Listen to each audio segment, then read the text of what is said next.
എന്തെങ്കിലും പ്രശ്നമുണ്ടോ? സാറിന്റെ ഫോണിലെ മേരിയുടെ ഇന്റർവ്യൂ ഉണ്ടെന്നല്ലേ പറഞ്ഞ്? അതൊന്ന് പ്ലേ ചെയ്തേ സാർ. ആമോസ് അലക്സാണ്ടർ തന്റെ 20-ാം വയസ്സിൽ മുൻ കാമുകിയെ മൃഗീയമായി പീഡിപ്പിച്ച് മൃതപ്രായയാക്കിയത് ആദ്യ കേസ്. പിന്നീട് അങ്ങോട്ട് 7ഓളം ലൈംഗിക പീഡന കേസുകൾ, പലതവണ ജയിൽ ചാടി. കേരളത്തിലും അയൽ സംസ്ഥാനങ്ങളിലുമായി മോഷണം. സാർ അതൊന്നുകൂടി പ്ലേ ചെയ്യൂ. മുൻ കാമുകിയെ മൃഗീയമായി പീഡിപ്പിച്ച് മൃതപ്രായയാക്കിയത് ആദ്യ കേസ്. പിന്നീട് അങ്ങോട്ട് 7ഓളം ലൈംഗിക പീഡന കേസുകൾ, പലതവണ ജയിൽ ചാടി. കേരളത്തിലും അതെ സാറേ, ഉറപ്പല്ല, ഒരു ഊഹാണ്.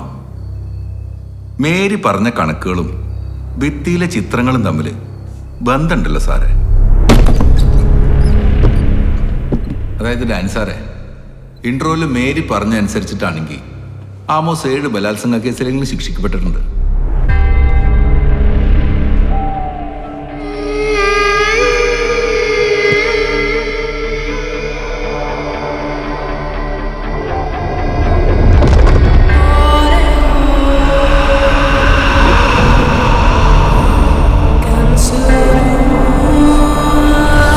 സാറേ, ഒരു പ്രശ്നമുണ്ടല്ലോ സാറേ. എന്തുപറ്റി?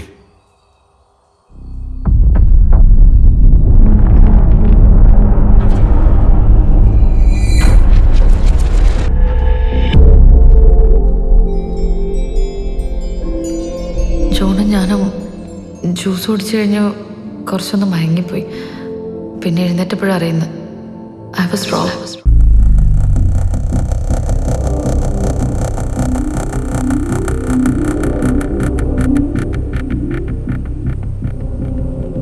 ജോൺ ഫോൺ എടുക്കുന്നില്ല.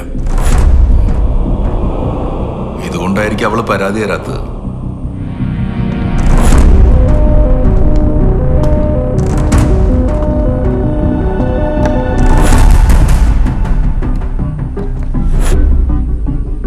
എന്തായിരിക്കും എന്ന് സംഭവിച്ചിട്ടുണ്ടാവുക?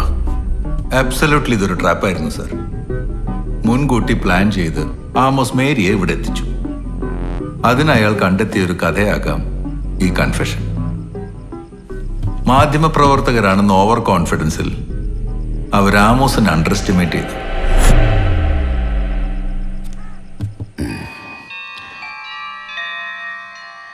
അവിശ്വാസം കൊണ്ട് നിങ്ങൾ എന്നെ അപമാനിച്ചിരിക്കുക.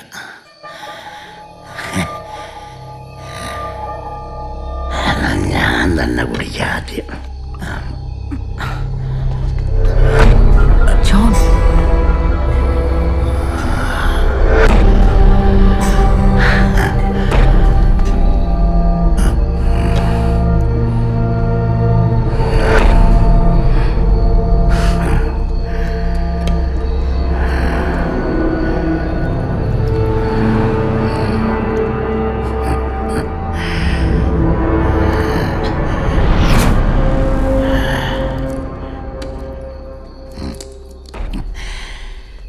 ആദ്യം കുടിക്കാതിരുന്നത് വിഷമാണെന്ന് കരുതിയിട്ടല്ലേ. ഞാനെന്തോ പറയുന്ന കേട്ട് രണ്ടുപേരും എടുത്തും കുടിച്ചു. ഞാൻ കുടിച്ചില്ലല്ലോ, അതിൽ വിഷമായിരുന്നു.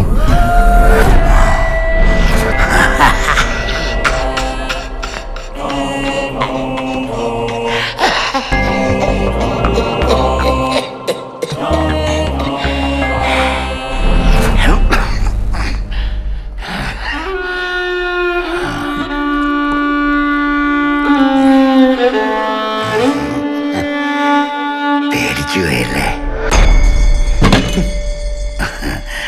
ജോൺ,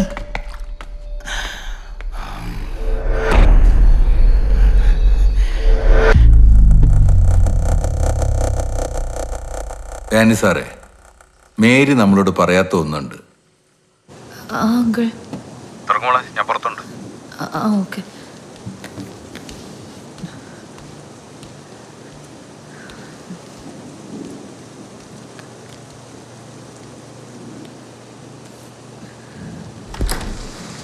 അങ്കിൾ, നല്ല കലക്ക മഴയാ.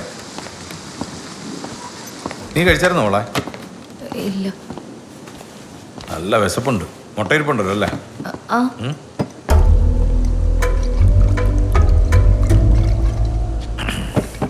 വരുന്ന വഴിക്കേ ഞാനൊന്ന് പള്ളിയിൽ കയറി. ആ പള്ളി വെച്ചേ ഞാൻ നമ്മുടെ ലെനിയെ കണ്ട്. നീ ഓർക്കുന്നില്ല നമ്മുടെ പഴയ നെയ്ബർ? ഓ ആ ചെറുക്കൻ എന്തൊരു സ്നേഹമായിരുന്നറിയോ. ഓടി വന്ന് കുറേ നേരം സംസാരിച്ചു. അങ്കിളിരിക്കും, ഞാൻ ബ്രേക്ക്ഫാസ്റ്റ് ഉണ്ടാക്കി തരാം. ഏയ് ഇന്ന് നിനക്ക് റെസ്റ്റാ. ബ്രേക്ക്ഫാസ്റ്റ് ഞാൻ ഉണ്ടായിക്കോളാം. എന്നാ ഞാൻ കോഫി എടുക്കാം.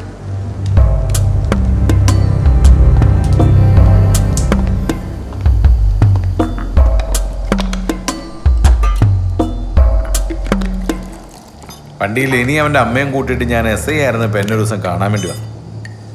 അവൻ്റെ അമ്മയുടെ താലിമാല മോഷണം പോയെന്നായിരുന്നു പരാതി. ഭർത്താവ് മരിച്ച പിന്നെ ആ ചെറുക്കനെ വളർത്താൻ വേണ്ടി കുറേ കിടന്ന് കഷ്ടപ്പെട്ടിട്ടുണ്ട് ആ സ്ത്രീ. ഇവന് ബൈക്ക് മേടിക്കാൻ വേണ്ടി കൊടുക്കാന്ന് പറഞ്ഞ മാലയാണ് മോഷണം പോയത്. അതും പറഞ്ഞ് അവർ കിടന്ന് ഭയങ്കര കരച്ചിൽ. ഞാൻ പിന്നെ ആ സ്ത്രീയെ പറഞ്ഞ് സമാധാനിപ്പിച്ച് വീട്ടിലോട്ട് വിട്ടിട്ട് ഇവനെ ജീപ്പിൽ കയറ്റിട്ട് വെറുതെ ഒന്ന് കറങ്ങി. പോലീസുകാരെയും ജീപ്പും ഒക്കെ കണ്ടിട്ട് അവൻ ആദ്യം ഒന്ന് പതറിയെങ്കിലും പിന്നെ പയ്യെ പയ്യെ സംസാരിച്ചു തുടങ്ങി. സ്കൂളും കോളേജ് ലൈഫും.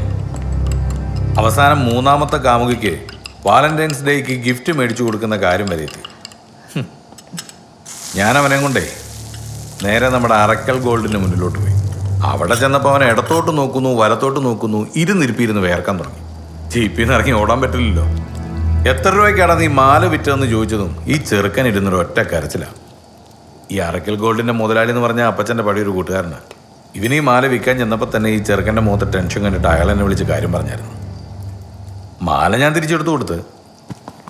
ആ സ്ത്രീ വന്നിട്ടാണെങ്കിൽ ഇവനെ പിടിച്ച് ഒരുപാട് തല്ലി. ഞാനിനി ഒരിക്കലും മോട്ടിക്കത്തില്ല അമ്മച്ചി എന്ന് പറഞ്ഞ് ഇവരാണെങ്കിൽ അവരുടെ കാലേ കെട്ടുപിടിച്ച് കിടന്ന് കരച്ചില്ല. മോളെ ചായ തിളച്ച് പോലെ. ആ ചെറുക്കനിപ്പോൾ അങ്ങ് രക്ഷപ്പെട്ടു കേട്ടോ. അമ്മച്ചിയും ഭാര്യയും മക്കളും ഒക്കെ ആയിട്ട് അമേരിക്കയിൽ അങ്ങ് സെറ്റിൽ ചെയ്ത്. എന്നാലും അന്നത്തെ ആ ചമ്മലിന്നും അവൻ്റെ മുഖത്തുണ്ടായിരുന്നു.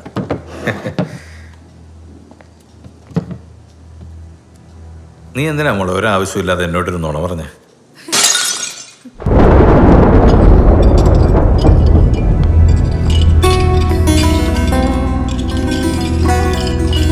മോളെ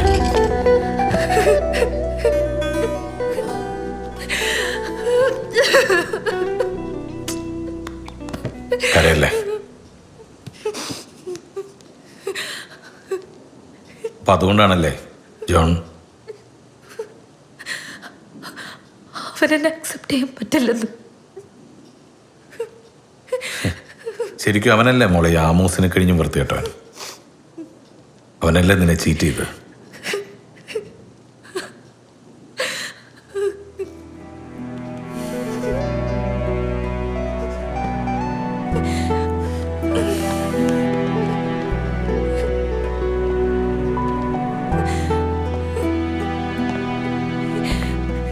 നിനക്കിപ്പോൾ ഒരു ബ്രേക്ക് ആവശ്യമാണ് മോളെ. കുറേ നാളായിട്ട് പറയാല്ലേ ഒരു യാത്ര പോകണമെന്ന്. പോയൊന്ന് റീഫ്രഷ് ആയിട്ട് വാ.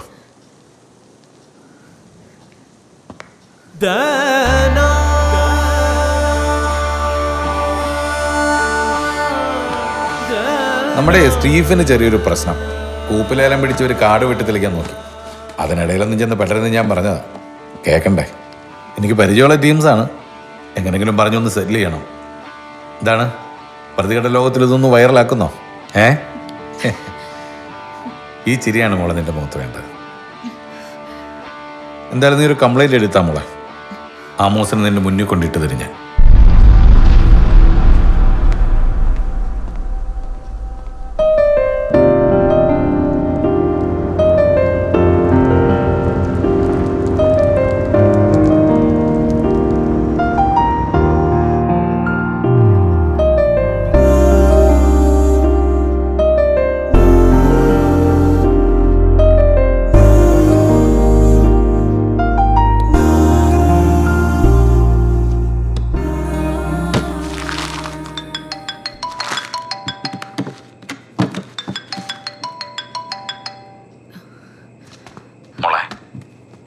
പരാതി തന്നാ നിങ്ങൾ അയാളെ കണ്ടുപിടിച്ച് തരും, അതെനിക്കറിയാം, സമ്മതിച്ചു.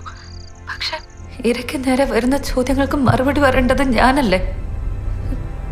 ഒരുപാട് പേരോട് ചോദ്യങ്ങൾ ചോദിച്ച ആളല്ലേ ഞാൻ.